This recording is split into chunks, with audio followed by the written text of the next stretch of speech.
Hey there, modern vegans and vegan curious, it's Margaret and welcome back to Mod Vegan. If you're new to the channel, do take a moment and subscribe so you don't miss another great video like this one, and click on the little bell icon so you get notified whenever a new video is here. Today I'm going to be talking about Canada's dairy industry. And I'd imagine over the last couple weeks you've probably heard US President Donald Trump talking about Canada's dairy industry, the American dairy industry, and how he feels that Canada's dairy industry is behaving unfairly. I thought I would offer my perspective as a vegan and as a Canadian to give you guys a bit of an idea how all of this is working, what our system is in Canada, and how all of these things play into artificial demand for dairy around the world, and kind of how our whole agricultural system works around the world. In Canada, we have something called supply management, and that's most of what is upsetting President Trump. So supply management works like this. In Canada, we have something known as the CDC, or Canadian Dairy Council, and their job is to determine what the demand for dairy is in Canada. So they look around Canada, they try to determine how much dairy people in Canada are consuming, and then they sell quotas based on that demand. And this is to control the supply so that it is just in line with demand, so that we're not producing too much and so that there's no waste. So what the CDC does is they then sell those quotas to farmers, and farmers produce that amount and no more. The result of the Canadian Dairy Council and their quota system is that we have less oversupply than they do in the United States. This in turn keeps prices more stable, and it just helps to make it sure that farmers can make a living wage without needing to subsidize the dairy industry through taxpayer dollars.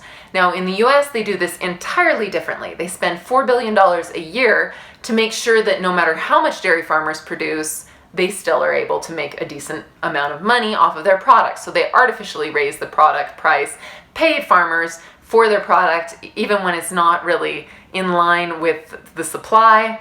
So that's how they interfere in it. And basically what I want you to draw from here is that both the US and Canada do interfere in their free market. So neither one is a completely free market. In the US, they use subsidies to control the prices and to control how much dairy farmers are paid. And in Canada, we do it by managing the supply and preventing farmers from overproducing.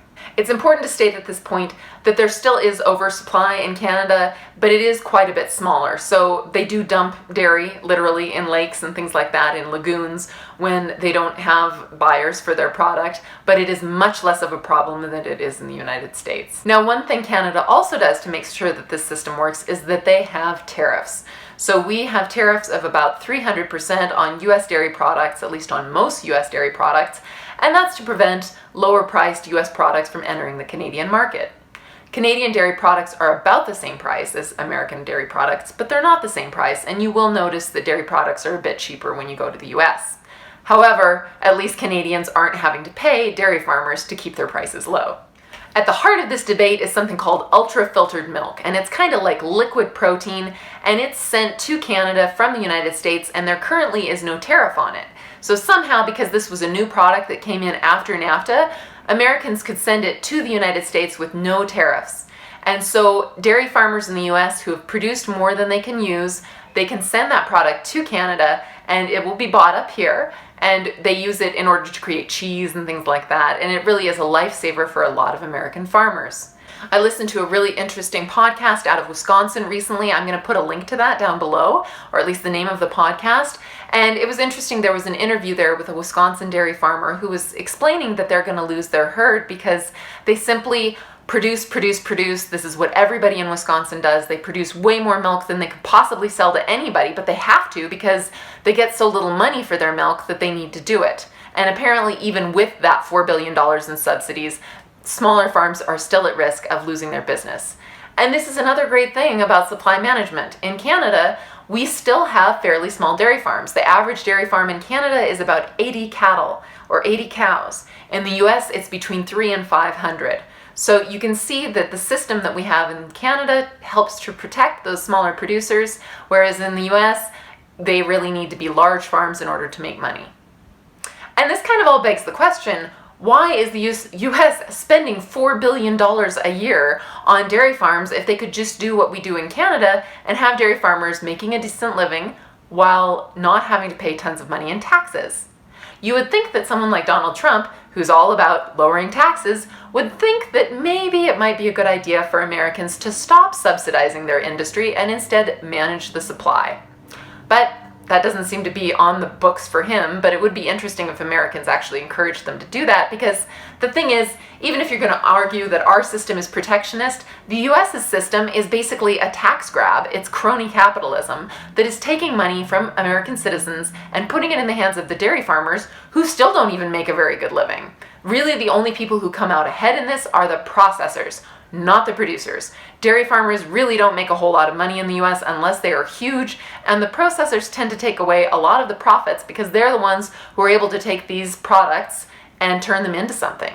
And the other thing to remember is that, milk needs to be pricked up every 60 hours or so, or it goes bad. If you're a dairy farm in the US and you have extra milk, it has to be picked up immediately and used, because if it's not, it has to go in the trash. And that's what happens to a lot of it. So much dairy in the US is wasted every year because farmers produce more than they can sell, and when that happens, it has nowhere to go but the waste. Now, in order to make the US happier, Stephen Harper, our former Prime Minister here in Canada, did suggest that we should produce millions of dollars in subsidies in order to keep our system the same as the United States, and basically just have a race to the bottom in terms of prices. That would have made prices lower, but it would have increased taxes even more because the system would have made it impossible for dairy farmers to survive. So it's one of those really weird systems where you lose either way. And why is that? Now, I'm obviously coming at this from a vegan perspective, but one takeaway that I see from this is that the dairy industry is completely unsustainable no matter what country you live in. At least in Canada, we try to keep the supply in line with the demand, and that does make it a little bit more sustainable. But in the US, it requires billions of dollars in tax money every year just in order to keep the system afloat. And then when things happen, like people consuming more plant milk, the dairy industry goes crazy because they're afraid they're going to lose their jobs and have no way to survive in the new economy. And this shouldn't be.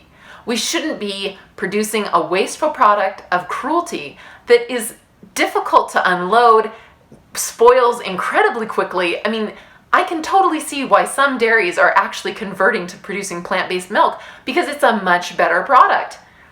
Plant-based milk doesn't spoil as fast. It's easier to make. There's no cows to feed. There's no poop to clean up. It's a much easier way to deal with this whole problem. And that's why I think the dairy industry is doomed.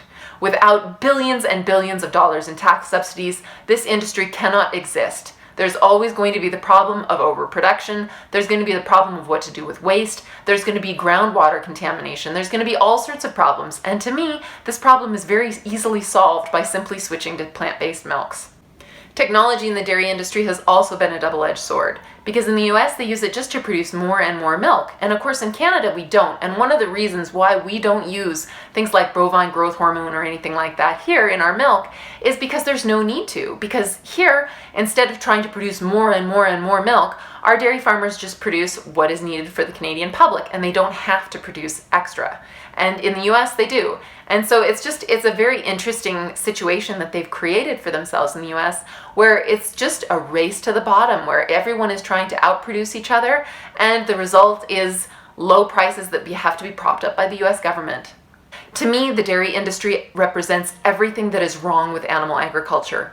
You have this wasteful, environmentally harmful industry that is destroying land, destroying waterways, and resulting in billions of dollars in tax subsidies that you Americans are paying for. And in Canada, we've got our own problems. My kids came home from school the other day with another one of these Egg Farmers of Alberta advertising campaigns. I'll have to share it with you some other time, but basically, it just bothers me that my money is going to promote an industry that is fundamentally unhealthy. And that's one thing that, despite all of this with the subsidies and stuff like that, your government and my government is still paying for it, and it's ridiculous. I think every single one of us should be contacting our local representatives, our Congress people, and everyone like that, and letting them know that we're sick of paying for subsidies, we're sick of paying for advertising campaigns for these unhealthy industries that suck us dry. And I don't mean any offense whatsoever to farmers. I know that it's really hard to make a living on a small farm, and I get that. But it is just not the way to do things. It's really bad for the environment, and it's bad for your health. Like, working on a dairy farm is not good for you. There are so many reasons that this needs to end, and even though I totally sympathize with farmers who probably are struggling, and I get it. This has got to end. It is insanity. Insanity is doing the same thing over and over again and expecting different results. Well, for the last few hundred years, we have been struggling with how to adapt dairy to the modern economy, and it has not been going well. Plant foods, on the other hand, are doing great. They make good profits, they are affordable for consumers, and they don't seem to require billions of dollars in financial subsidies in order to make them viable. The mere fact that plant milks are a threat to the dairy industry proves that they work better. And so if you're a capitalist and you think that the way to do this is by being a capitalist, then you should support plant-based milks, because I'm sorry, the only way that you could possibly have the dairy industry function is if within some sort of a system that is socialist. And in Canada, we do that through supply management. We have to have the government come in and tell people how much to produce and tell them how much they'll buy. That's how we do it here. In the US, they simply say, we can't control this, and so instead we're just going to pay you no matter what happens. And neither one of these things are sustainable. They don't work.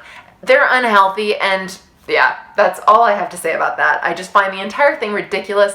I can't believe that our countries are almost willing to go into a trade war over a product that should not exist. It is cruel, it is environmentally damaging, and it is not fiscally sustainable at all. And that's all I have to say on this subject. If you like this video, please give it a thumbs up. Let me know what you think about this. I'd love to know your opinions on this topic. Let me know whether you agree or disagree. Thank you so much for watching me rant. I hope you enjoyed this video. If you did, give it a thumbs up, subscribe, share it with a friend so that they can rant too. And I would love to hear your comments in the comment section below. Thank you so much for watching, and have a beautiful day.